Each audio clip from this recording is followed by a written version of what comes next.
This is a lecture on inductive arguments. Inductive arguments are just arguments that are intended to be strong or reliable. Those words are interchangeable. Strength and reliability, we'll use them interchangeably. An argument is strong or reliable when its premises, if all of them were to be true, would make probable the truth of its conclusion, but wouldn't guarantee it.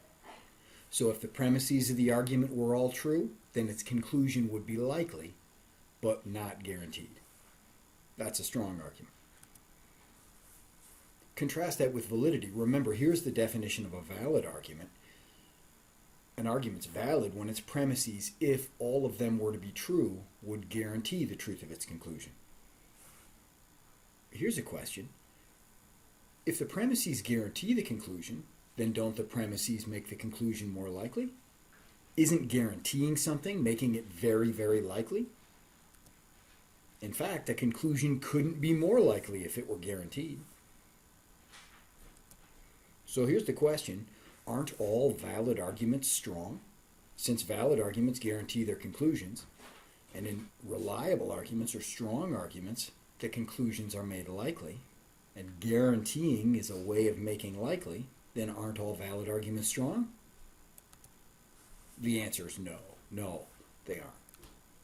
In fact, no valid arguments are strong. The question is, why?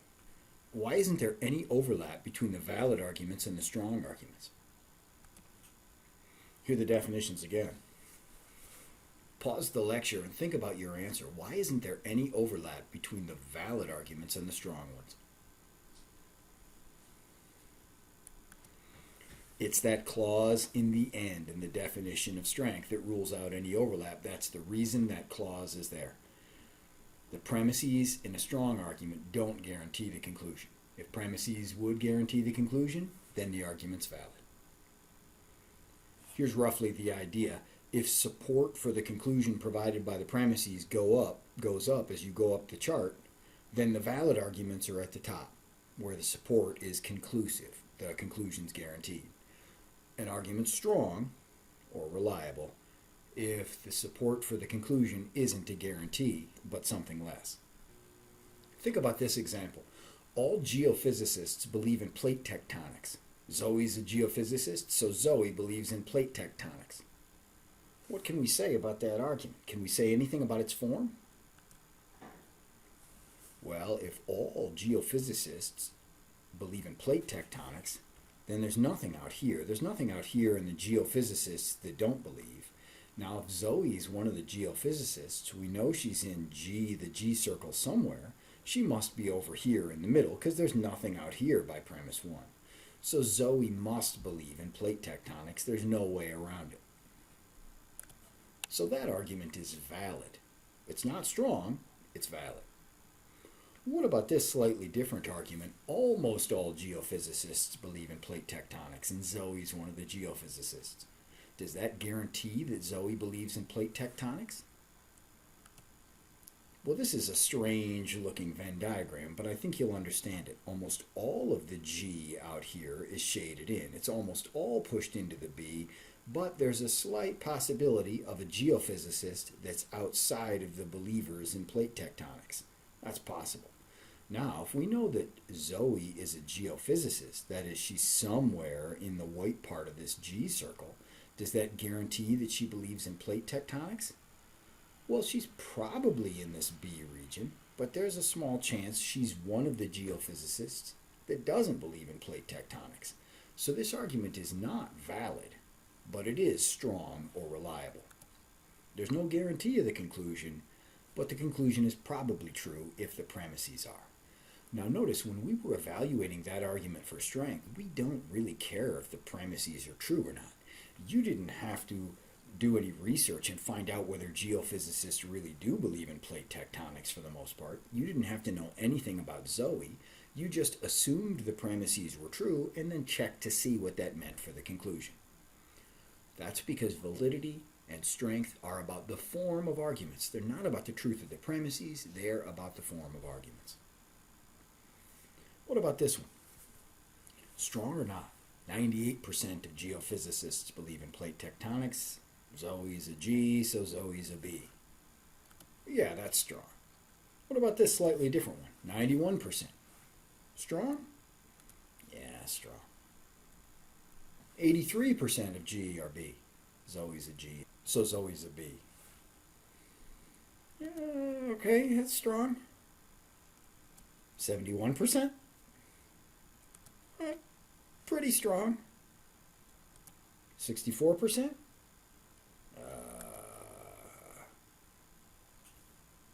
What's the cutoff for a strong argument? Look at the definition. An argument strong, when its premises, if all were to be true, would make probable the truth of its conclusion. What's the cutoff for probable versus not probable? Well, the word probable is ambiguous. You remember what that means. There are two distinct understandings of the word probable. Probable in one sense can mean more likely than not. In another sense, probable can mean very likely. If an event is probable, then it's very likely. In another sense, probable just means at least 50% likely, or slightly over, at least slightly over 50% likely. In that more likely than not sense, the word probable is precise. But if you understand probable to mean very likely, then it's vague. There's no precise cutoff. So how should we understand our definition of strength? Which understanding of probable should we use in our definition? Think about this argument. Most fetuses are male. That's a fetus. Therefore, that's a male. Maybe just slightly more than 50% of fetuses are male. Do we, for that reason, have a strong argument that a pregnant woman is carrying a male fetus? Or should you not cancel the ultrasound? Don't paint the room blue. You don't know. You don't have any strong evidence that the fetus is a male if all you've got is just slightly more than a 50% likelihood. If probable here means at least more likely than not, then that argument we just considered is going to count as strong. But we definitely don't want that argument to count as strong. So we have to understand probable in our definition as very likely. We're stuck with the vague interpretation of the definition. What that means is strength or reliability is a matter of degree. Unlike the case with validity, there is no precise cutoff and strength is vague. You remember we had yes or no tests for validity, and there was never a time when we had to say, we can't tell whether that argument is valid or not. It was always clearly valid or clearly invalid. Not so for strength. Here's a closely related point. What you're willing to count as probable depends on what's at stake for you. Is 90% a high probability that you'll receive a prize in a raffle? Well, given the cost, the typical low cost of a raffle ticket, sure, that's a high probability of winning that raffle. Is 90% a high probability of surviving crossing a crosswalk? No, definitely not. A crosswalk with a 90% survival rate would be shut down immediately. If 1 out of every 10 people who crossed there didn't survive, you would not say there's a high probability of surviving there. That's because when your life's at stake, 90% doesn't seem as high as it did when all that was at stake was the cost of a raffle ticket. What arguments count as strong, consequently, is going to depend on what we've got at stake.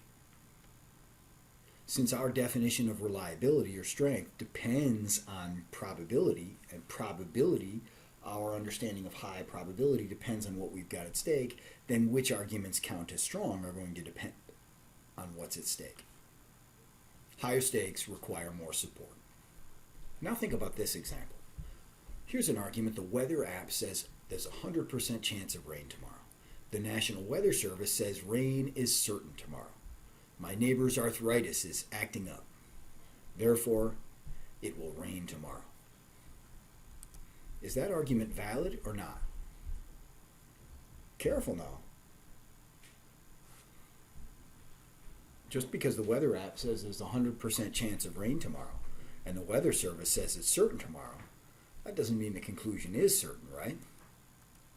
It's definitely not valid because the weather app could be wrong. The National Weather Service could be wrong. That's not inconceivable. But is it strong or not? Do those premises make the conclusion likely? We know they don't guarantee it, so do they make it likely? Well, I'd say yes, they do. I'd say that argument is pretty strong. But suppose you don't know what the weather app does. Suppose you're confused about this spelling of weather and you think the National Weather Service answers questions like whether or not something is going to happen. Suppose you don't know about their success at predicting the weather. You're not going to say that argument is as strong as someone else would who knows what the National Weather Service does. Also, I don't really know anything about the connection between arthritis and the weather. But suppose you've done extensive research on the effects of barometric pressure and humidity on arthritis, and you know that there's a strong connection, and that when someone's arthritis aches, then it's more likely to rain. You'd assess this argument differently than I would because I know of no connection between arthritis and the weather. It looks like assessments of strength depend on background knowledge. When we were checking arguments for validity, we didn't have to know anything about anything. In fact, we eliminated the content of arguments. We replaced the words with letters, and then we ran our method. We did a truth table with letters, Venn diagrams with letters. We didn't have to know anything about the content of the argument, but that's different now. Now, the more you know about the content of the argument, the better able you are to assess the strength of the argument. That's a change from what we had before. It's a change you'll find frustrating. We're not going to be able to give one-size-fits-all answers for strength. What you say about the argument might differ than what I say about the argument because we have differences of background knowledge about the content. Let's review. The strength of arguments differs from the validity of arguments in that strength has no precise cutoff. Strength depends on what's at stake, and strength is evaluated differently depending on the background knowledge of the evaluator. It seems like anything goes. Well, it's not true that anything goes, but here's what is for sure. There is no chance for a yes or no test, a mechanical test for strength. Remember how convenient the truth tables and the Venn diagrams were? Once we ran an argument through a truth table, we had a definitive answer about validity. After doing a Venn diagram, we had a definitive answer about validity. There can't be a test like that that gives us a definitive answer on strength. For one thing, there's no precise cutoff. For another thing, it depends on what we've got at stake with the argument. And for another thing, our differences in background knowledge might result in different assessments. We can't have a one-size-fits-all yes or no test that always spits out a clear answer. So what are we going to do? How are we going to evaluate these arguments? Go with our gut? No, we need a systematic method because, in theory, if two people have the same things at stake and they have the same background knowledge, then they would have the same assessment of strength when presented with an argument. If you and I are in the same situation and we have the same background knowledge, then we should say that all the same arguments are strong and all the same arguments are weak. There are options for us in evaluating inductive arguments. One way of doing it, it's less systematic, is to come up with a list of fallacies or a list of mistakes and then try to avoid those mistakes. It's fun, but I don't love that method. For one thing, there's no limit to the mistakes people can make, so your list of fallacies is always expanding. Just search for lists of fallacies and you'll see lists of hundreds and hundreds of mistakes. Furthermore, you don't usually learn to do something well by learning all the ways to do it wrong. You didn't learn to drive by just memorizing all the mistakes you could make and then trying to avoid them. That's just not how to learn to do something well. My preferred method is to memorize a few basic forms of inductive arguments, the ones that come up most often, and then learn how to tell the good arguments of that form from the bad ones. If we have some criteria for these forms we know, then we'll be able to run an argument form through a checklist and say, that's a strong argument, or that's a reliable one, or that one's unreliable. For example, remember this argument about geophysicists? Almost all geophysicists believe in plate tectonics. Zoe's a geophysicist, so Zoe believes in plate tectonics. That argument has this basic structure.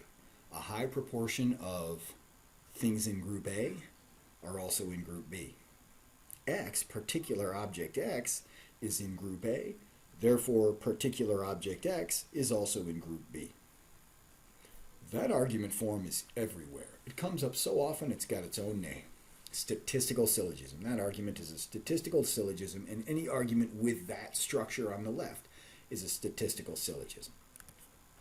If we could figure out a checklist of items to look for, so whenever we saw a statistical syllogism, we could run down the checklist and get some answers to those questions, then we'd be in a position to say whether that particular statistical syllogism is a strong one or not.